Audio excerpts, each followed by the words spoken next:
Vous allez avoir dans la vidéo la correction du sujet de DNB sur le savon de Marseille. Dans ce sujet, on nous dit que l'on fabrique le savon de Marseille à partir d'un corps gras, mais aussi de soude, et que le savon possède des propriétés de lavage propices à l'hygiène corporelle.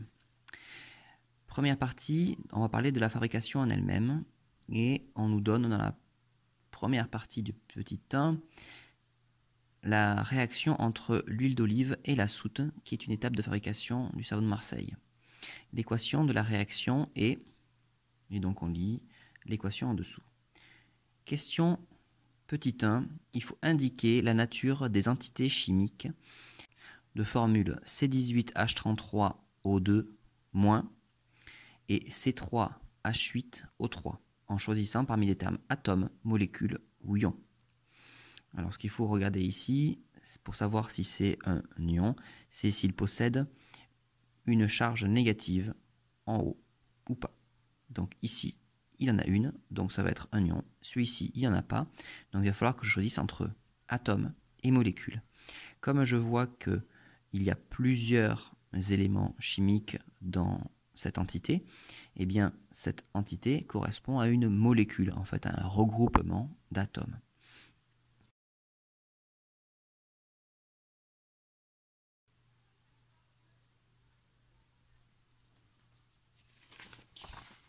Question petit 2, il faut donner le nom et le nombre de chaque atome présent dans la formule chimique C57H104O6, qui est en fait le constituant majoritaire de l'huile d'olive.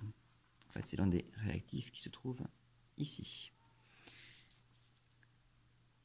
Alors, C57H104O6, c'est donc une très grosse molécule qui est composé de carbone pour C, d'hydrogène pour H et d'oxygène pour 6. Petit 2. Le document 1 présente l'étiquette d'une bouteille de solution d'hydroxyde de sodium, qu'on appelle aussi de la soude. Elle est ici l'étiquette, et on voit que l'un des composants ici fait partie des réactifs. Petit 1 de cette partie-là, la solution d'hydroxyde de sodium est très basique. Je vais souligner ceci parce que c'est ce qui est le plus important ici. Parmi les propositions A, B et C, indiquez celle qui correspond à la valeur de son pH. Donc on doit savoir que si c'est acide, le pH est inférieur à 7. Si c'est neutre, le pH est égal à 7. Et si le pH est supérieur à 7, on dit que c'est une solution basique. Donc ici, à la question petit 1, on doit choisir la réponse A.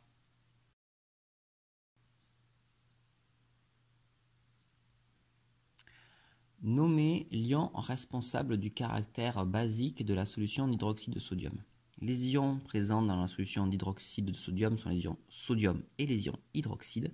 Et nous avons appris que ce sont les ions HO-, les ions hydroxyde, qui sont responsables du caractère basique.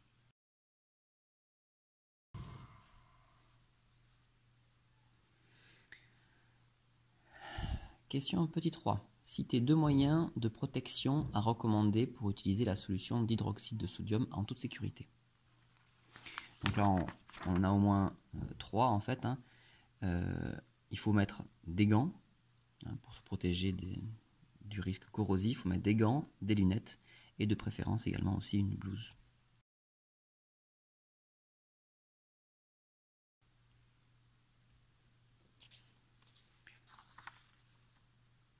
Maintenant, on va parler de l'huile d'olive et de l'extraction de l'huile dans l'olive. Et on voit, document 2, un schéma du principe du fonctionnement de la meule. Donc, un âne qui va tirer sur un axe, qui va faire tourner une pierre, qui va donc écraser les olives. Et vu de dessus, donc, on a un schéma de la situation. Ici, on doit donner la signification des termes circulaires et uniformes. Donc, nous avons vu ces 2 termes. Hop, petit 1. Donc le mot circulaire signifie que la trajectoire est un cercle. Et le mot uniforme signifie que la vitesse reste constante.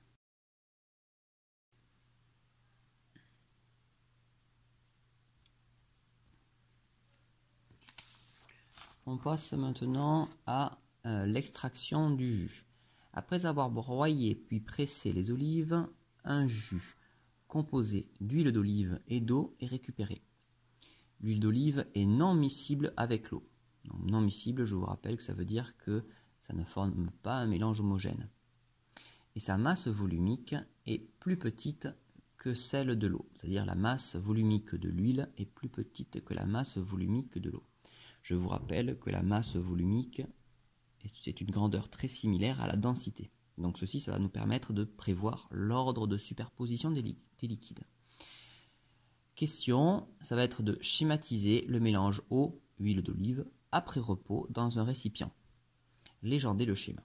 Donc le récipient, on n'a pas besoin de savoir exactement lequel, on peut faire dans n'importe quel type de récipient. Hop. Donc je vous rappelle par contre qu'on n'a pas le choix d'utiliser le crayon papier et les règles.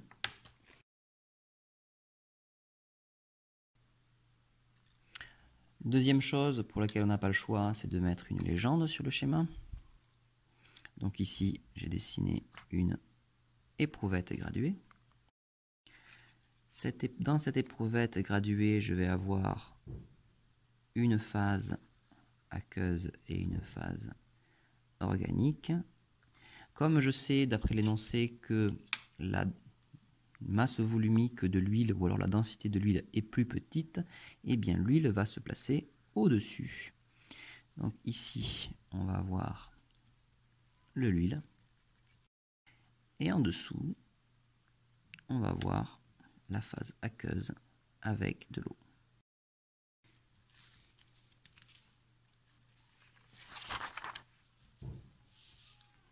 Je continue le sujet, on passe à la modernisation de la meule.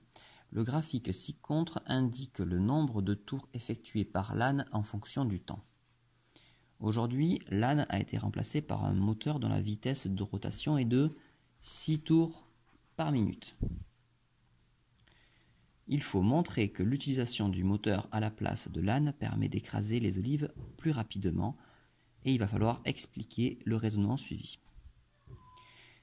Alors, à ma disposition, j'ai donc ce graphique ici qui représente le nombre de tours effectués par l'âne et le temps en secondes. Sachant que j'ai la vitesse de rotation du moteur en tours par minute. Donc je sais que le moteur il fait 6 tours chaque minute. Je vais essayer de regarder grâce au graphique, je vais essayer de savoir grâce au graphique combien de tours fait l'âne. Donc c'est ce que je vais expliquer au départ.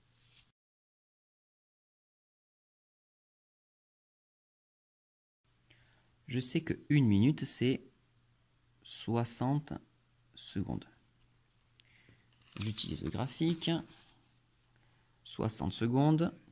Je regarde l'image de 60 secondes par la courbe et je peux lire sur le graphique que au bout de 60 secondes, l'âne aura fait 4 tours. Si je compare ces 4 tours aux 6 tours par minute, je peux en déduire que le moteur va faire plus de tours que l'âne.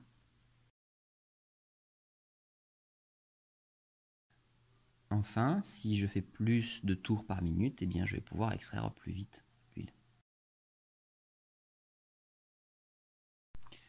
Question 3, partie 3, un label à conserver. Pour obtenir le label Savon de Marseille, l'unique corps gras utilisé est l'huile d'olive. À Port de Marseille, de nombreuses huiles différentes arrivent quotidiennement par bateau. Un industriel possède une savonnerie qui produit exclusivement du savon de Marseille.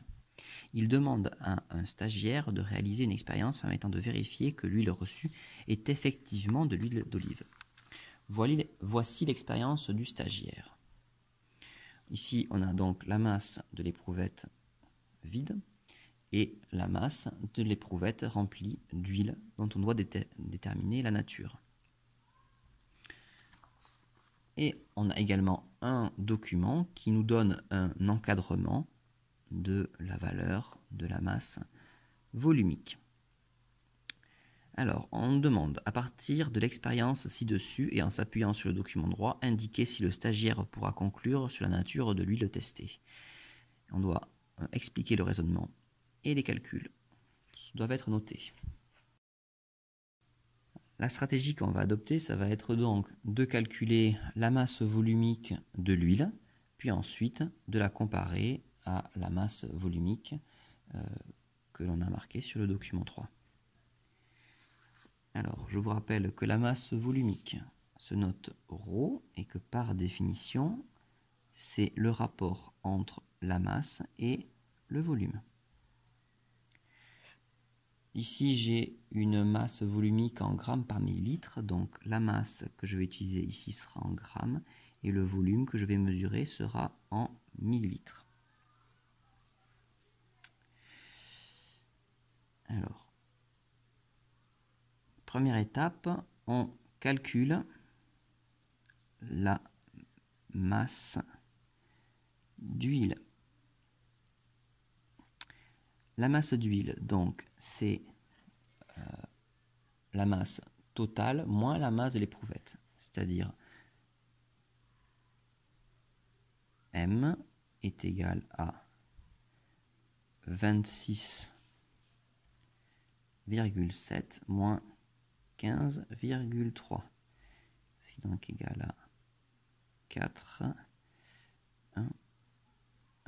11,4 et je note bien des grammes. Maintenant, le volume d'huile. Je peux lire sur le document le volume d'huile. Alors là, il faut que je fasse attention aux graduations. Un trait épais correspond à 1, 2, 3, 4, 5, qui correspond à 1 millilitre. Sauf que je suis entre deux traits épais, donc je suis à 11, 12, 12,5 millilitres.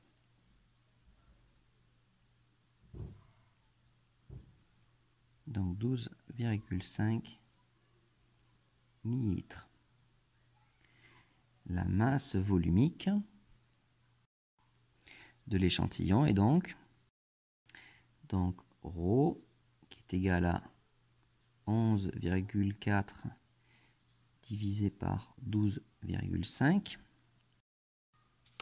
c'est égal à 0,912 grammes par millilitre. Ensuite, je vais utiliser donc le document 3 qui me permet de connaître la masse volumique des différentes huiles. Et je me place à 9,12. Je constate que 0,912, eh bien, ça correspond à deux huiles possibles. C'est soit de l'huile de colza, soit de l'huile d'olive.